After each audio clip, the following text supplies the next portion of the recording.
It's week 8 of the college football season. Matt Lane and myself, Tucker Franklin, are here to break it down for you on this week's Barely Bowl Eligible.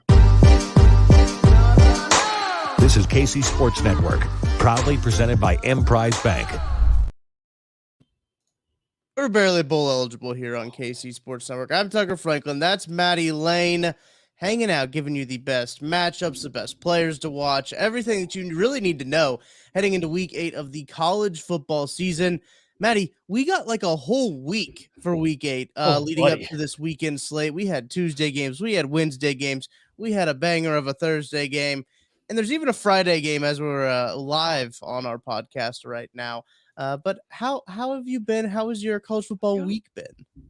So, I mean, last week was a lot of fun. You know, I was in Kansas City, got to watch some games with the fellas there, and that was a good time, right? It's a good time getting to sit there and watch some games together. We saw a great game. I mean, I don't really know if I want to say classic, but we saw one of the games of the year with Oregon and Washington. And funnily enough, that was the only game that Tucker and I disagreed on our picks last week, and it was a push. So that's fun. So that's fun. But yeah, it was a good time watching ball with the boys. And then, starting on I mean, we're in the middle of like a stretch of, what is it, like 50, 60 some days straight of football being on TV.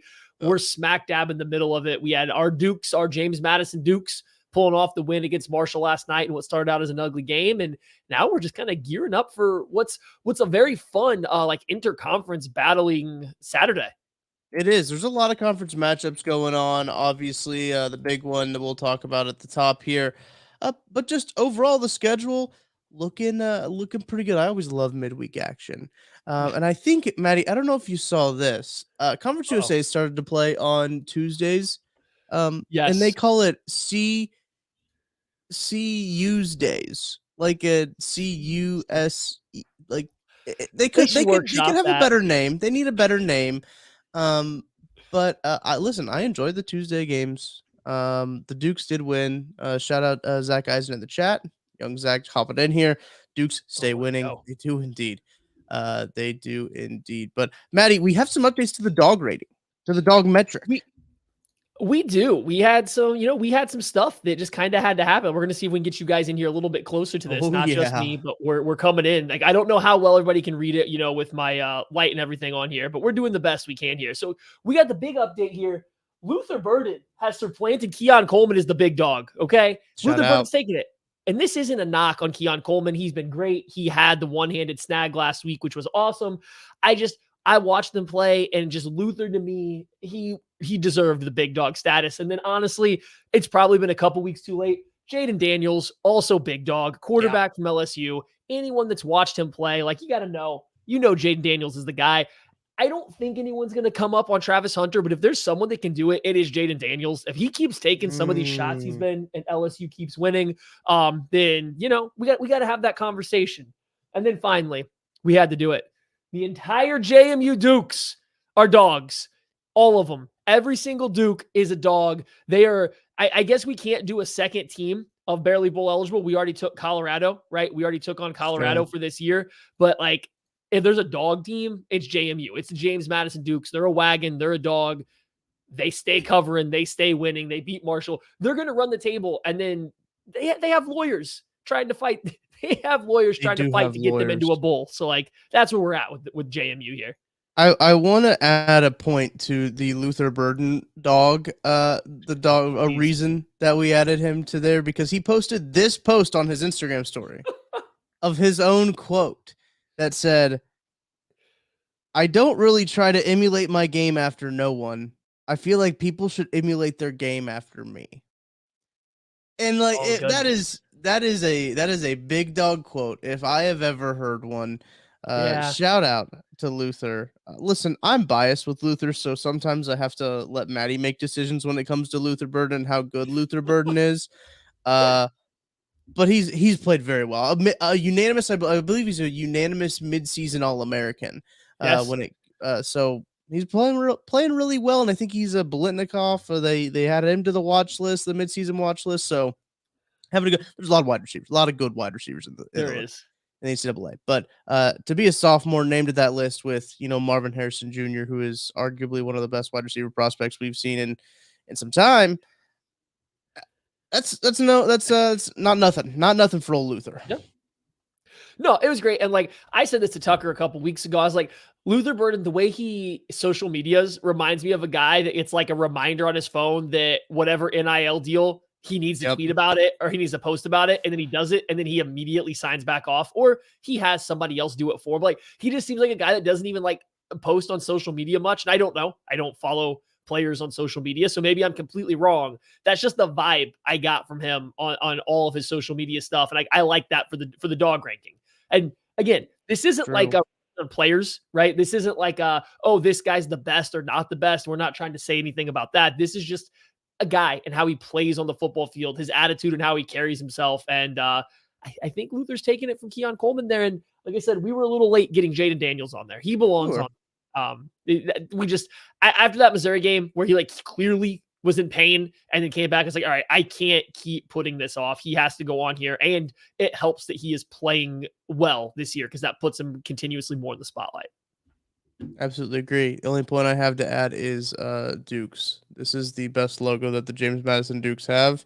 And I just want people to see that this logo of James Madison and the Dukes, I think is my favorite logo ever. And their mascot looks exactly like that. Actually, they don't put him in a football jersey.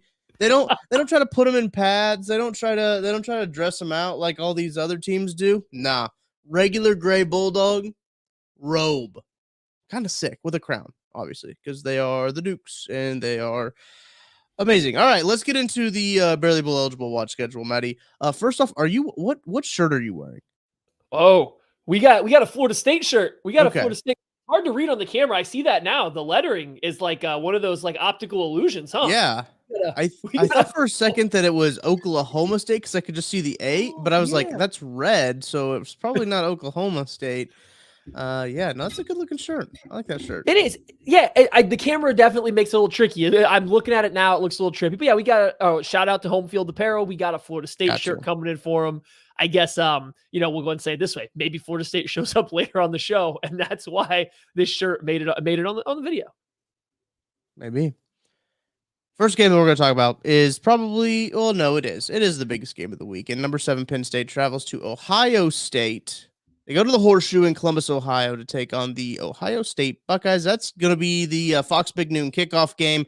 College game days there. Pat McAfee's there. You name it. They're probably there at this game because, Maddie, I was thinking about this game earlier because I can remember when me and you and actually it was just me and Matt Miller were doing our Big Ten preview because you said, I don't want to talk about the Big Ten. This was a game we circled on the preview of the Big Ten of saying like, Penn State can play some spoiler here. And that was before we knew that Ohio State maybe wasn't Ohio State that we're used to Ohio State being. And that was before we knew that Penn State might be a little bit better than we thought they were.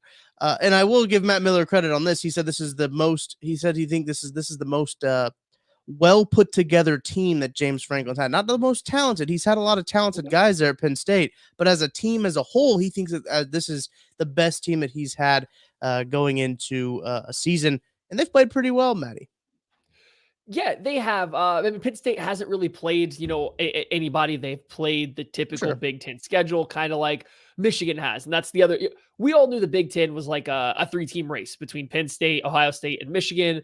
We're kind of waiting for them all to play each other. Yes, Ohio State had a couple, tests with Notre Dame and stuff through there. So like they've been tested a little bit more.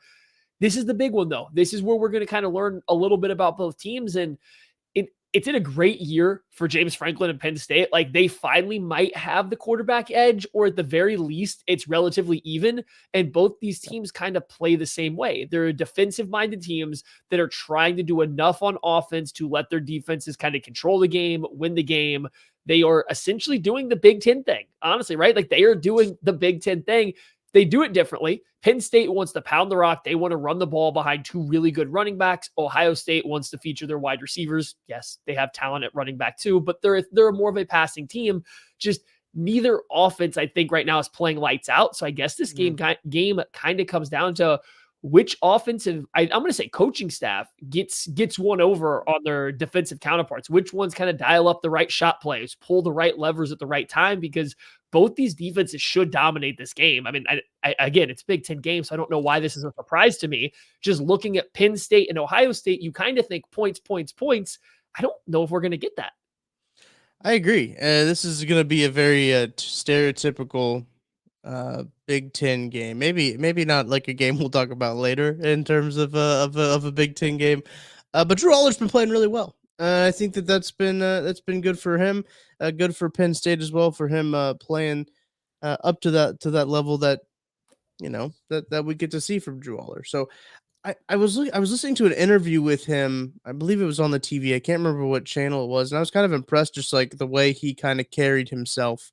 In terms, it seems like he was a lot more mature than a sophomore quarterback would be. So impressed by him, and I kind of been impressed by how Penn State has played. They played an Iowa team who is probably going to win the Big Ten West, right? Yeah, Big Ten West. Yeah. But I don't know if that says more about the Big Ten West or it says anything about Iowa, but Iowa it says everything about the Big Ten West. I want to be very clear. That's a Big Ten West thing. Iowa can't score any points, right? And they didn't allow Iowa to score any points. That's just how it happened. And Penn State did what they were supposed to do. Now that game was at home. They go on the road against Ohio State. That could be a different story. I think this game's pretty close. We're looking at the line here now. I think it's at 4.5 points in favor of Ohio State at the Horseshoe. Maddie, any other guys you got your eye on? In terms, I know there's a lot of prospects on both sides of the ball with both of these two teams and these two high caliber programs, but anybody specifically we should be watching for?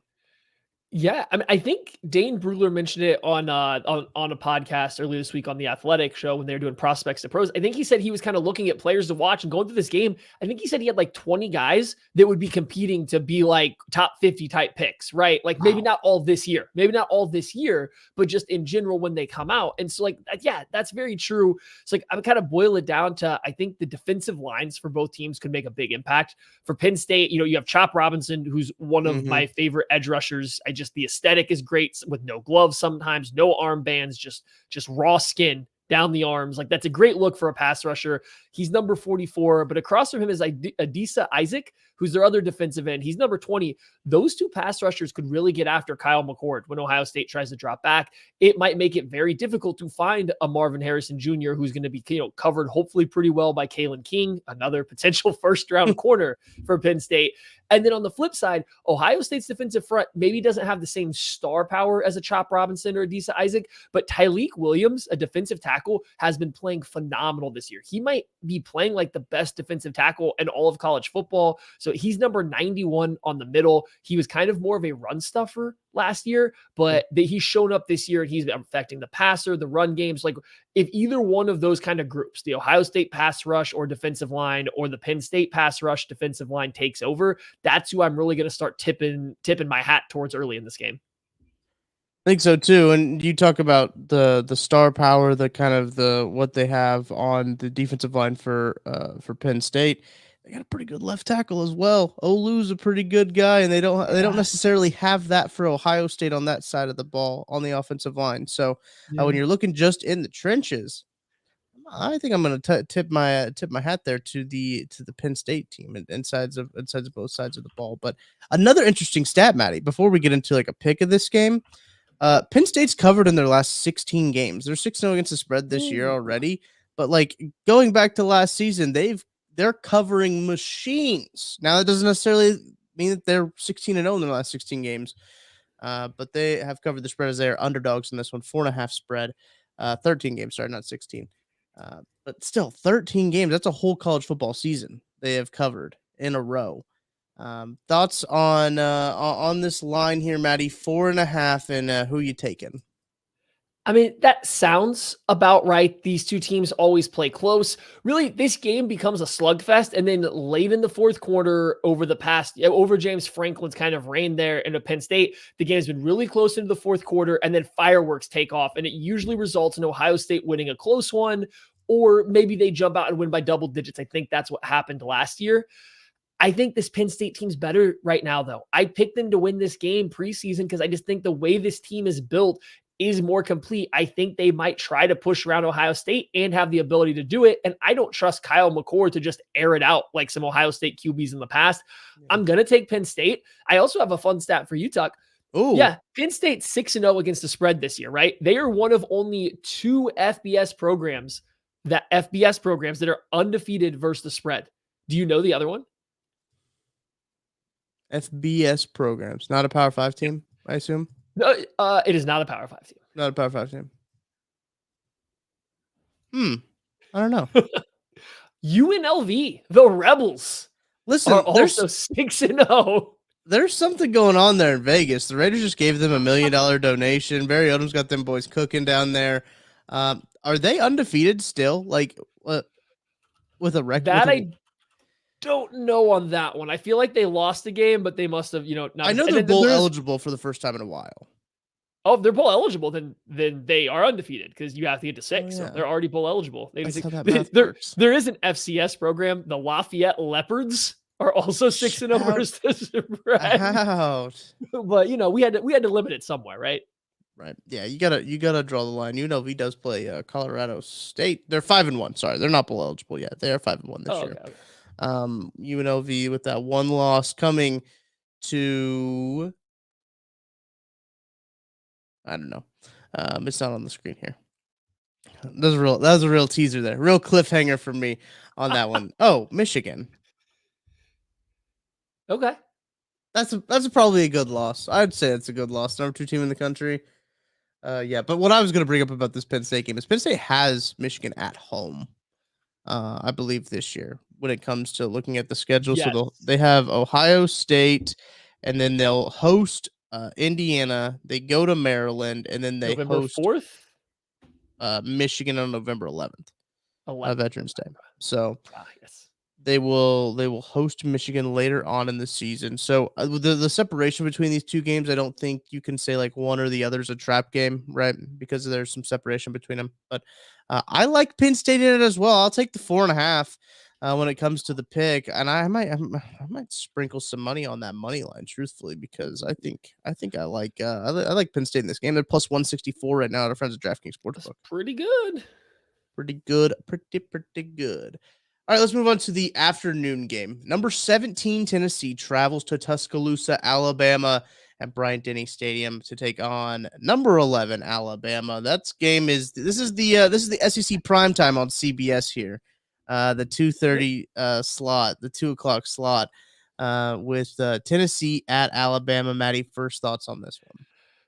CBS was probably so certain, or not certain, but like they really wanted to lock this game up, right? Like CBS is like, no, this is the game we're putting out there right now. Like when you're trying to figure out the TV schedule, and like it's still a good game. We're still talking number 17 versus number 11. I think both have one loss on the year, right? Mm-hmm. Like it's a good matchup. It's just neither team is quite as good as I think everybody hoped this preseason, like this offseason. So it seems like this game has lost a little bit of the shine that we got last year when these two went head to head, back and forth. And I mean, what was a classic football game? Bama's looking for revenge. Tennessee's trying to announce that they like truly are here and that Florida loss was a fluke because of some O-line injuries. I do find these two teams funny though. They're the exact same team. Yeah. They are the same team. They're defensive-minded teams that get after the passer, and then when they try to run offense, they literally can only throw deep balls. Neither team can throw anything but a deep ball. Like, that's all they do, and the efficiency on it is terrible. Milrow's actually been really good at throwing deep. So not Milrow, but Milrow. Sorry, I'm going to get my Miltons and Milrows confused this entire segment. I guarantee it is tricky, yeah.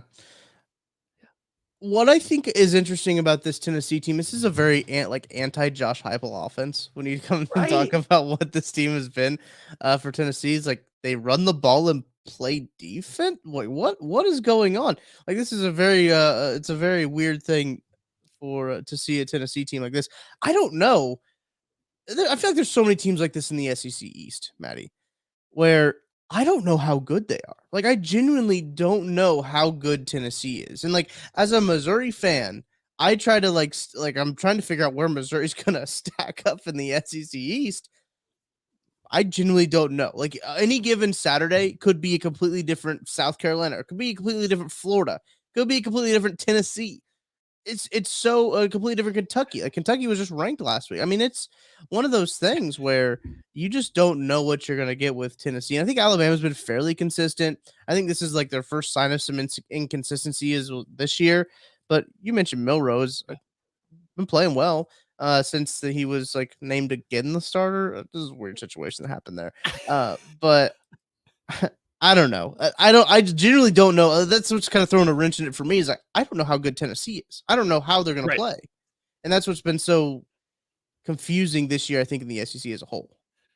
No, I mean, and I agree. And like, you don't have the SEC as a whole is like Georgia, but we still don't even know really how good Georgia is. Right. Like they're good, but how good, right? So you have Georgia, but then everybody else below that, LSU hasn't been quite what everybody thought after some early season struggles. Alabama, got beat comfortably by Texas, but like, does that mean they're a middling team or are they still really good? Like we don't know. And now that you get into conference play, like I don't know how you get that answer until the playoff. They're just going to play each other. We don't know how good Tennessee is. If Alabama comes out and wins, does that tell us anything we didn't already know? Or vice versa? If Tennessee comes out and wins, does that tell us anything we didn't are we more certain of anything? So it's a really interesting matchup.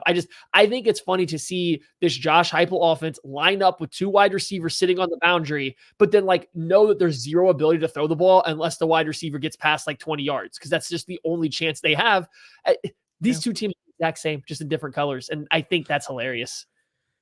It is quite something. I don't know if we would have ever gotten to a point, maybe this deep into a season with a Nick Saban team. I don't know if I would have ever saw where people aren't really talking about Alabama. I don't know if that really will play into this game at all, but people have seemingly just forgot about Alabama. And there's just some really good football teams this year. There's Washington, deservedly so, being talked about. Florida State's been really good.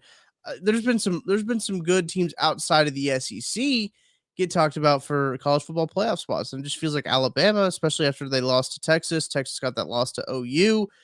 No one's talking about it. No one's talking about it. I feel like Alabama's been ranked 11th for 3 weeks in a row. They just keep winning. And maybe it's not the most impressive wins, but they're still winning. And they still have a really good defense. One of the best defenses in the country. But they just stay at 11th. And when is the last time you saw Alabama get stuck in the rankings while winning games? They're always the team that moves up no matter how they win. They've beaten Mississippi State, Texas A&M, and Arkansas 3 straight weeks. And at most they've moved up 1 or 2 spots in the rankings for that stretch. That's crazy. And that's a weird spot for Alabama to be in.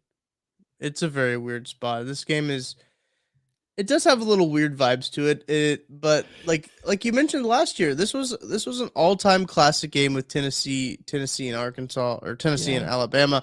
I don't know I doubt we'll see that again, truthfully, unless they really just let them cut it loose and we see which Tennessee team shows up. But Maddie, I didn't anticipate to ask you this question at this point in the podcast, but I think it's fair to ask.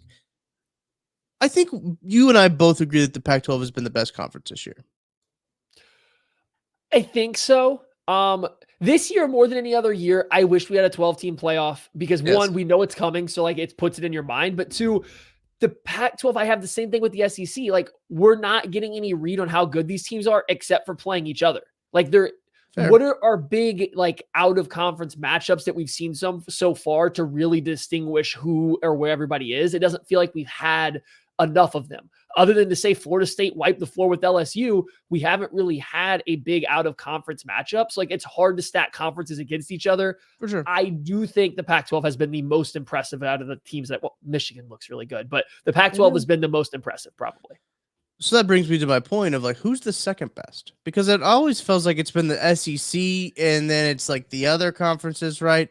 But you could put an argument together for the SEC and the Big Ten looking incredibly similar, with one division being very not good and then the other one having the good teams in it in terms of how it's made out. I don't know where to put those two conferences when it comes to it. I don't know if the ACC even sneaks in at number 2.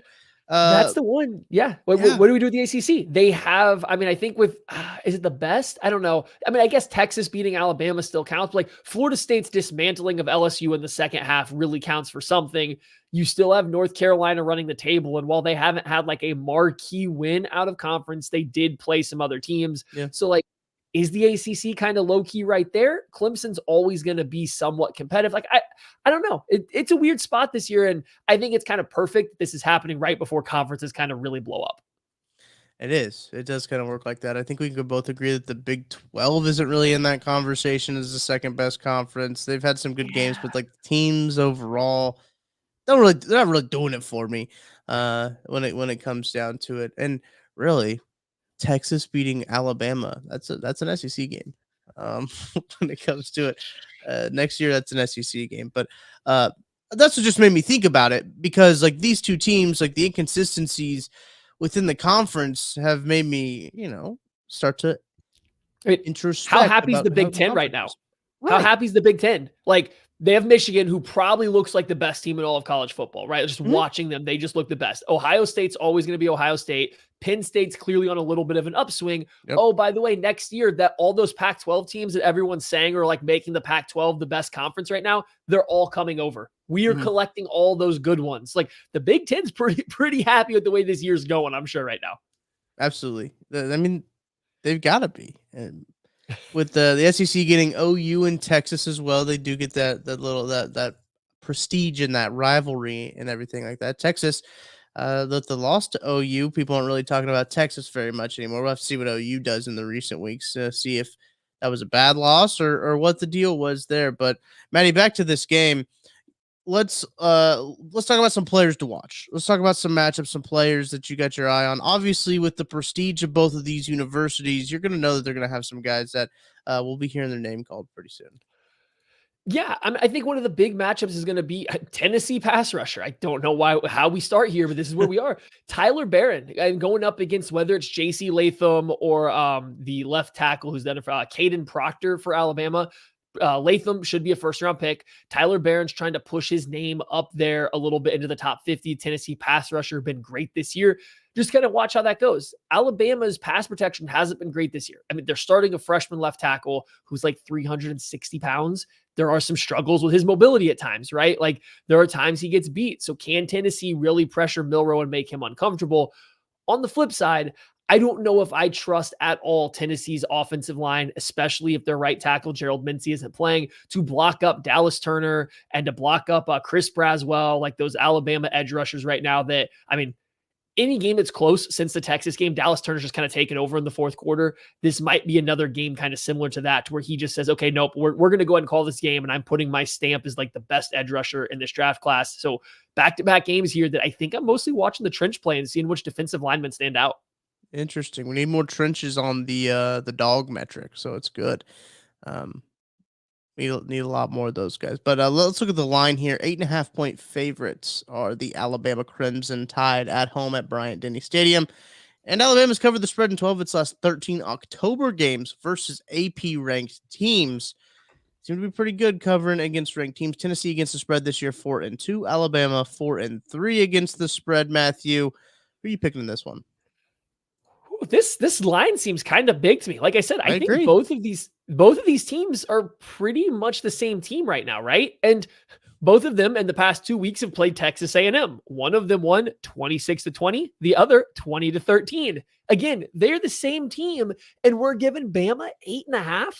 Yeah. I don't think so. I think Bama wins this game, and I think they might even win like comfortably. Like, they might never feel like it's in doubt, but I don't know if they're going to win by 2 scores. I don't trust their offense against a Tennessee defense that's been very good. I mean, give me the Vols to cover, even if I think Bama kind of wins this game. I agree with you on that. Just because of the size of the line, I'm going to go with Tennessee as well. Yeah, 8.5 seems like a lot. I know they're going to get some for the home field advantage. They probably have a full 3-point home field advantage.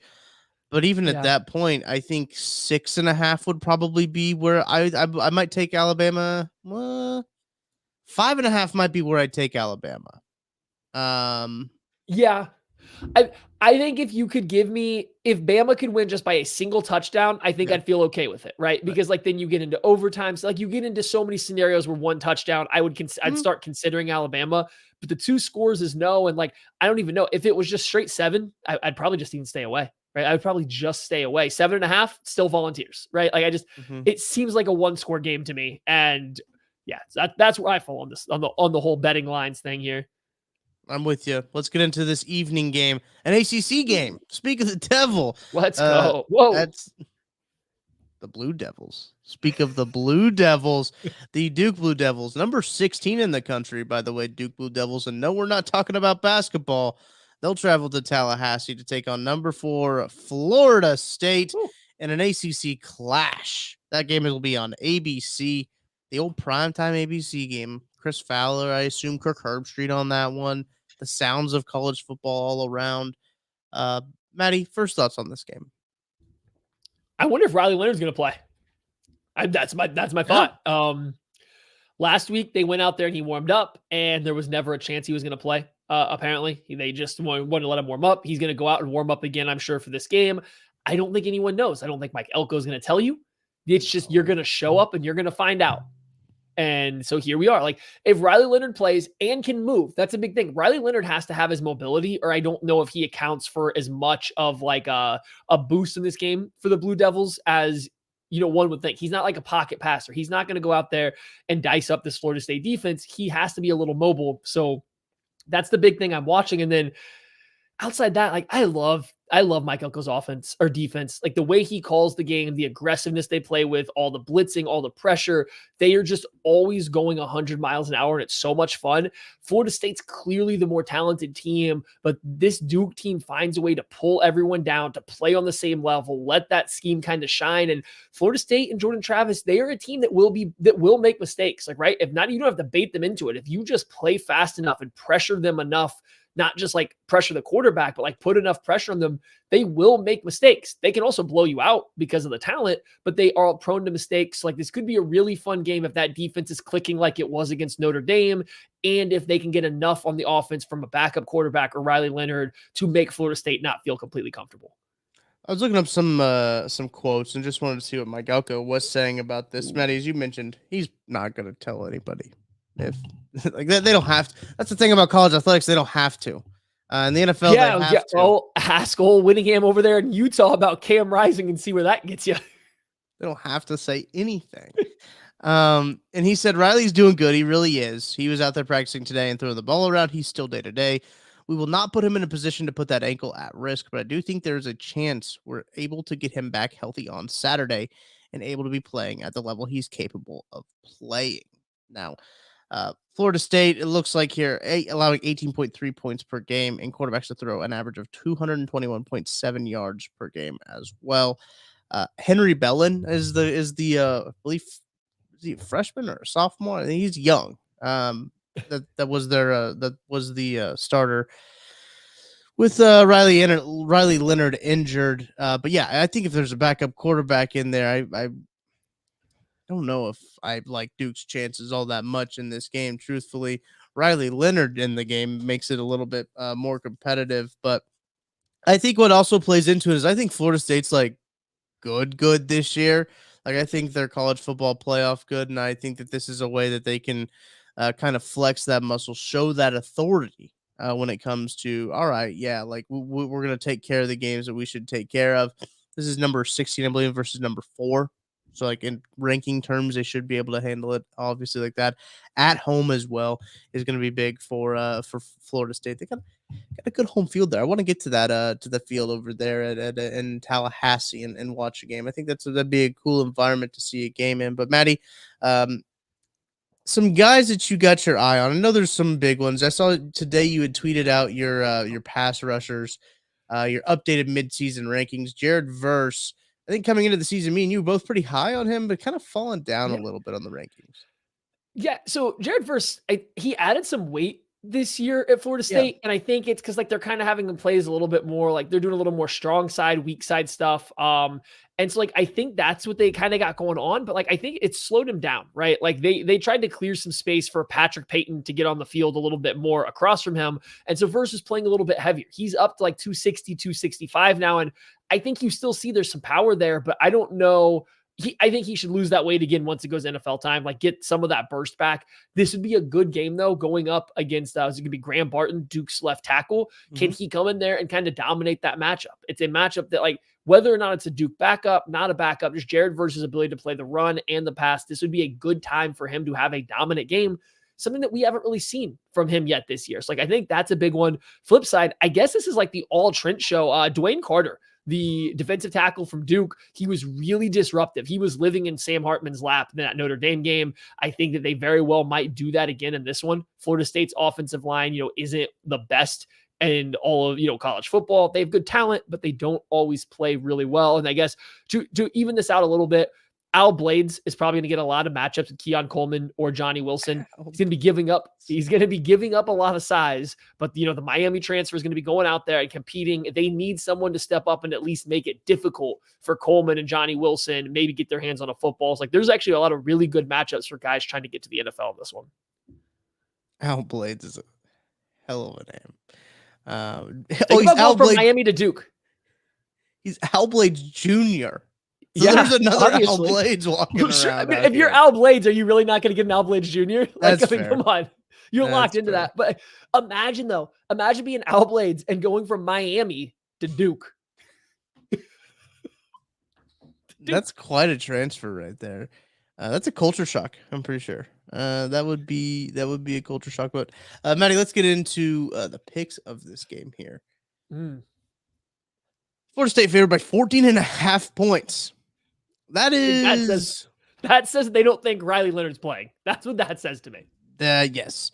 14.5. I will check DraftKings Sportsbook again to see if there's been any changes, but yeah, okay. Let's say that Riley Leonard is not playing. 14.5 is the line. Thoughts on that one?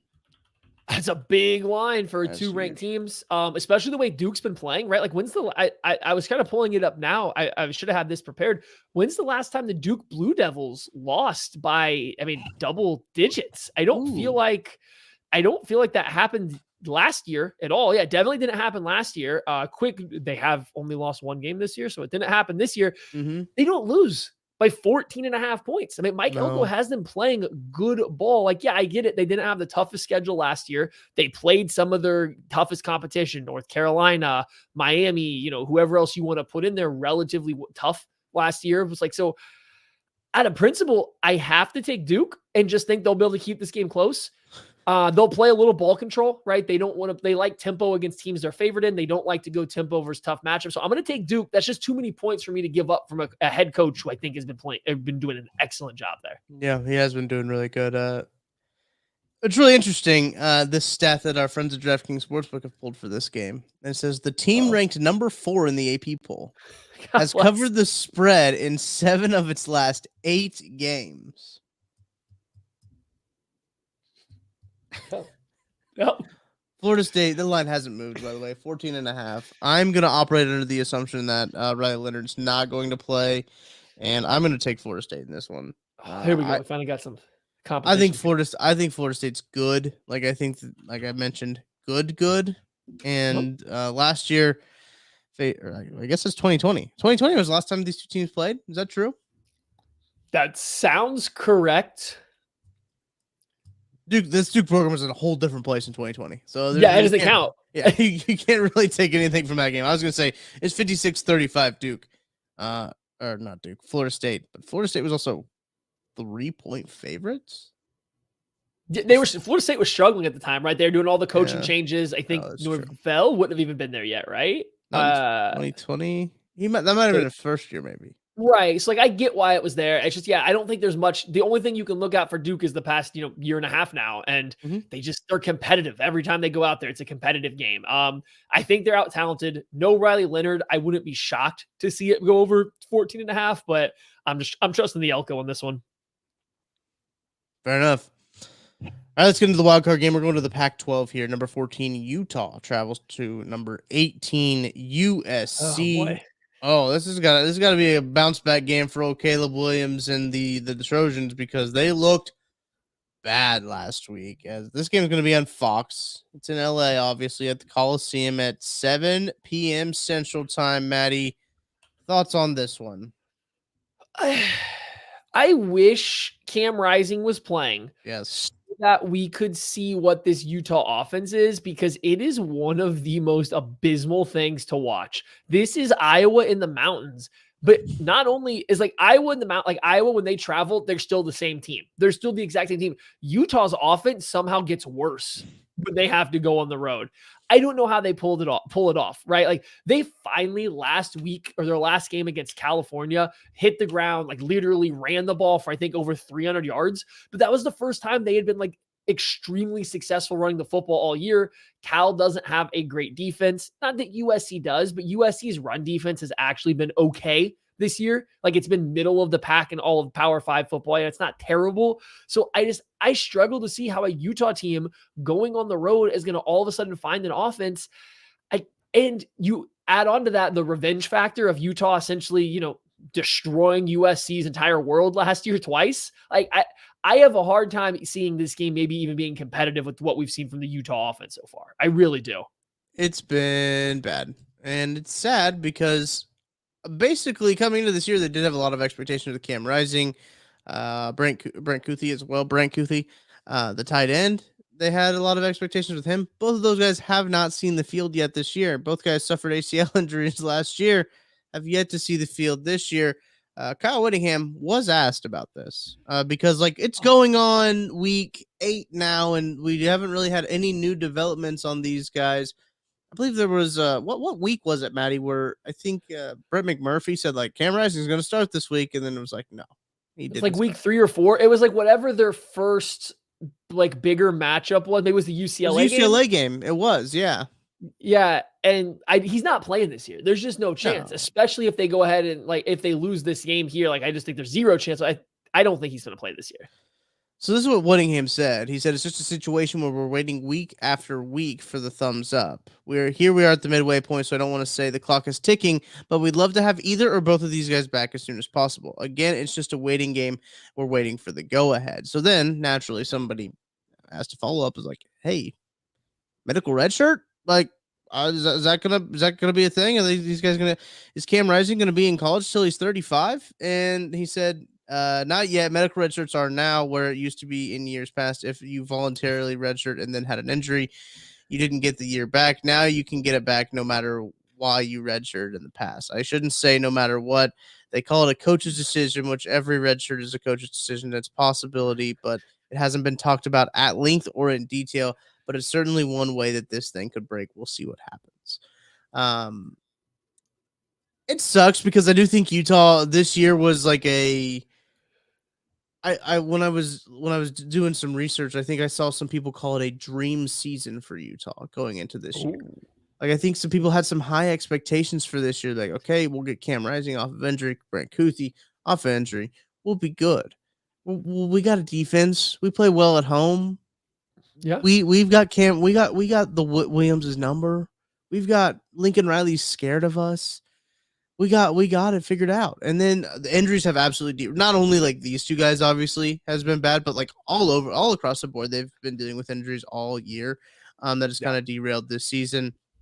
Maybe this can be a way for Caleb Williams to get that Utah monkey off the back, right? When it comes to just facing the Utes, because he's not in the 2 matchups he had against them last year, did not play well in either one of them. And especially in the Pac-12 championship game, he was hurt in the Pac-12 championship game, but Utah made them look really bad. And it probably something that he's going to be keenly aware of heading into this game, where he played very poorly against Notre Dame. Use this game as a bounce back game would be probably pretty paramount for USC.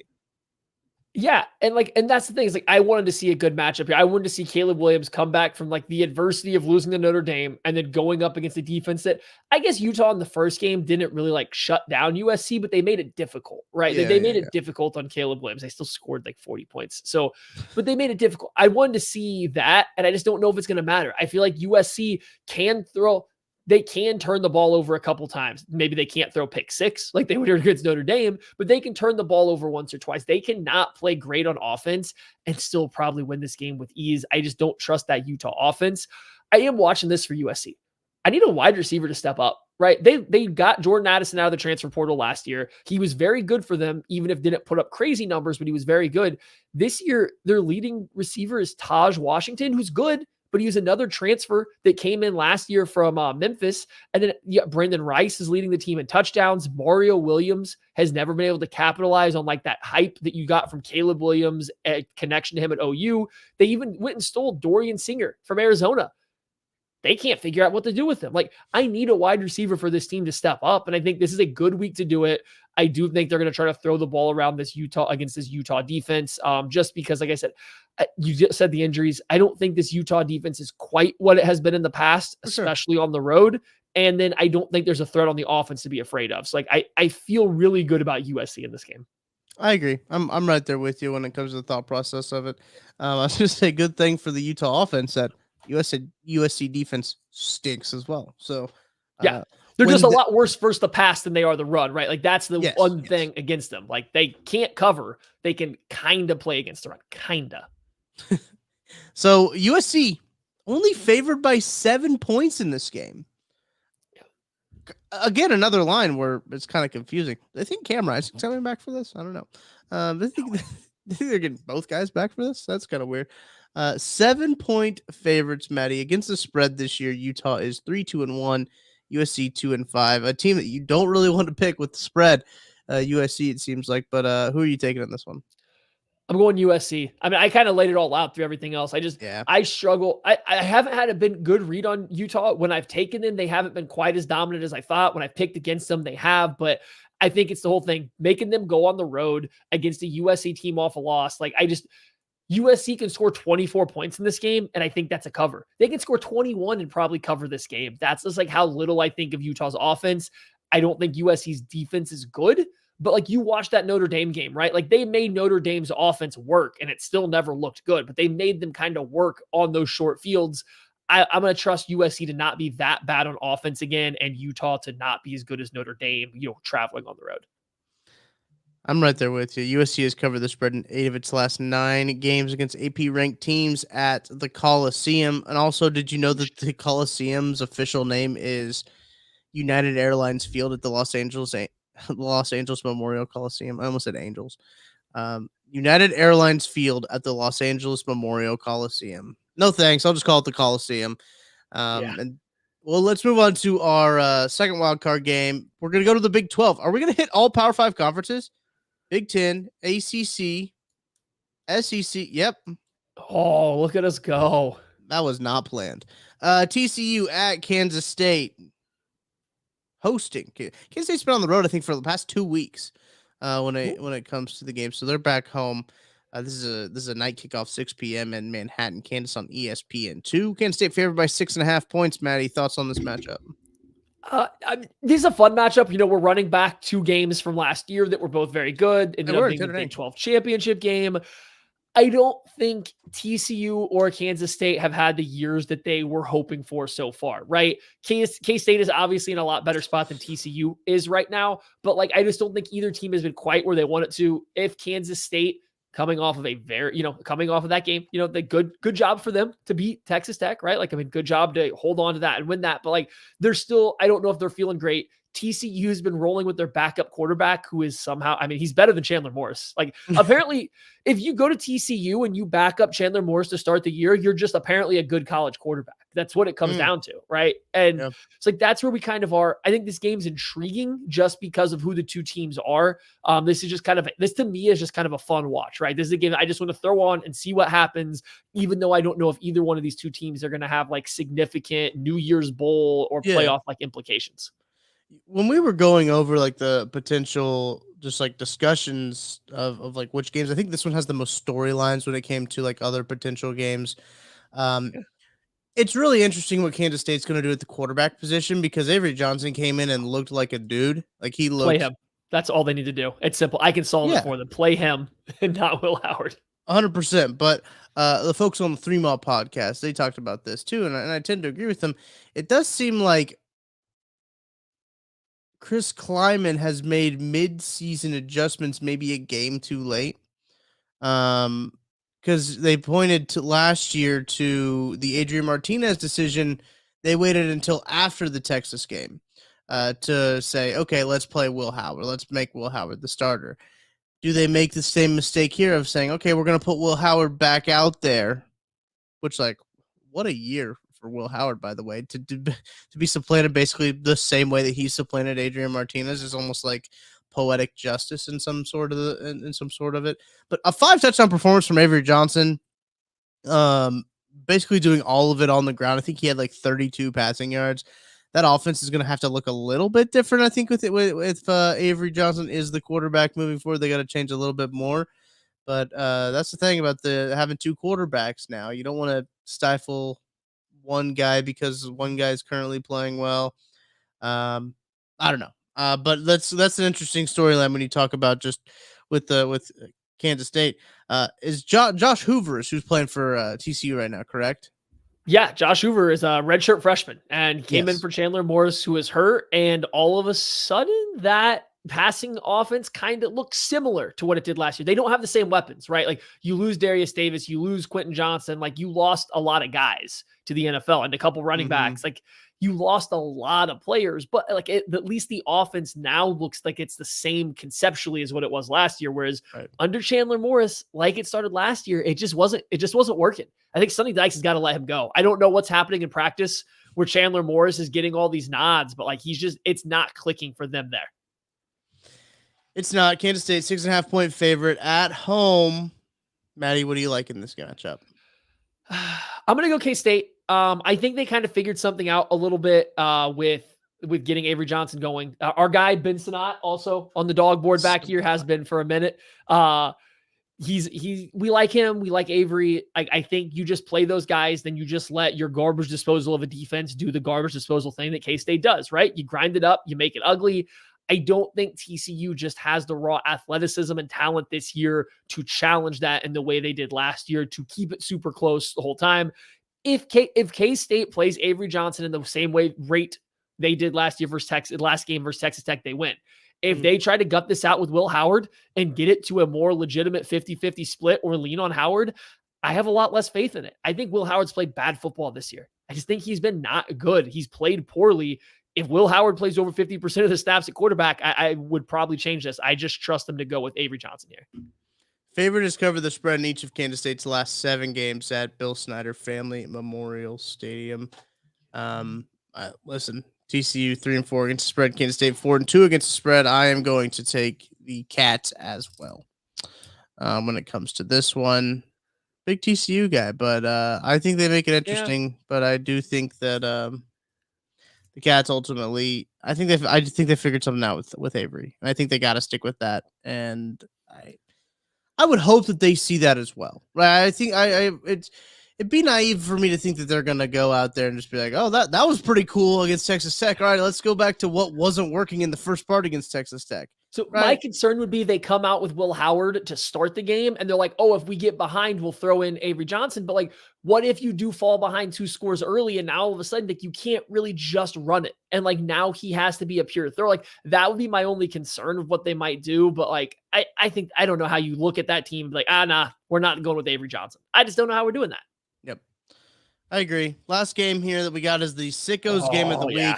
Listen, we had a few contenders for the Sickos game of the week. It was a very sick weekend of football, apparently. It was a very sick week of football. The first one that I brought to the table, Minnesota versus Iowa, there's a potential that could have the lowest point total in terms of over-unders in history. I think it's at 30.5 right now. If it closes at 30.5, that will be the lowest point total ever in a college football game. Which also, did you know who holds the record? A Service Academy game. Iowa, Minnesota last year. Is Service Academy not included, or are theirs higher? Theirs are just higher. Wow, that's impressive because like everybody goes under on Service Academy games, which is why Air Force Navy was also in contention for exactly.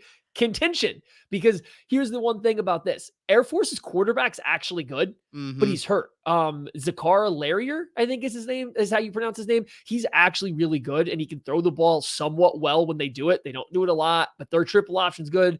He's hurt. I think Air Force steamrolls Navy anyway, but they were in contention as well because of the same thing. Like that's a lot of low scoring games that we just mentioned, and that's not even our Sickos game. Our Sickos game is a Big Ten game. That is at 11 a.m. kickoff time time zone. Rutgers going to Indiana, baby. Let's go. Battling for bowl eligibility. Indiana favored, Indiana 6-point dog at home. We got a home dog alert on this game as Rutgers goes to Indiana. Maddie, this game is on the Big Ten Network, fittingly. What are your thoughts on this one? Yeah, this is a fun game, man. We watched Rutgers come back against Michigan State last weekend. I watched it with Craig Stout and then our friend Bearcat, and it was fun. We thoroughly enjoyed watching the Rutgers football team. They were playing physical. It was fun to watch. So as soon as I saw that they were going to Indiana, that was on sicko alert. And then to top it off, if they win this game, they're bowl eligible. Their final games are against like Ohio State, Penn State, Iowa, Michigan, and Maryland, or something like that. They play like all ranked teams and then Maryland to end the season. If they don't win this game, there's a chance they lose out and don't make a bowl. So they're playing for a bowl game. The last time Rutgers made a bowl the correct way, as in not being a replacement for Texas A&M, was in 2014. Okay. They made it in 2021 to replace Texas A&M because of, I think, a COVID outbreak or something.